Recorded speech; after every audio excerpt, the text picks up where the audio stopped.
సుందరకాండ నవరత్న మాలికలో ఇవాళ మనం మూడో రోజుకి చేరుకున్నాము. ఈరోజు శ్లోకం ఏమిటి అంటే, అనిర్వేద శ్రేయోమూలం అనిర్వేద పరం సుఖం అనిర్వేదో హి సతతం సర్వార్థేషు ప్రవర్తక. సుందరకాండ 12వ సర్గలో 10వ శ్లోకం.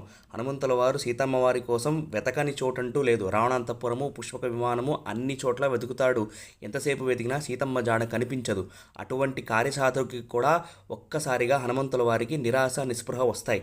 కానీ ఆయనంతటా ఆయనే ఎప్పుడైనా సరే ఉత్సాహంతో ఉంటేనే పనులు సాగుతాయి అని చెప్పి ఆయన చేసుకున్న గీతోపదేశం ఈ శ్లోకం.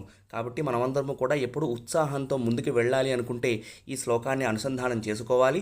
ఇందులో చెప్పబడిన రత్నము పగడము, ఇందులో చెప్పబడిన గ్రహము కుజుడు. కుజదోషం ఎక్కువగా ఉంటే కొంచెం రుణము, ఒత్తిడి, మానసిక వ్యధలు ఎక్కువగా ఉంటాయి. కాబట్టి హనుమత్ ఉపాసన చేస్తే ఆ కుజదోషం ఏమైనా ఉంటే అదంతా ఉపశాంతి కలుగుతుంది. హరే కృష్ణ. జయ శ్రీమన్నారాయణ.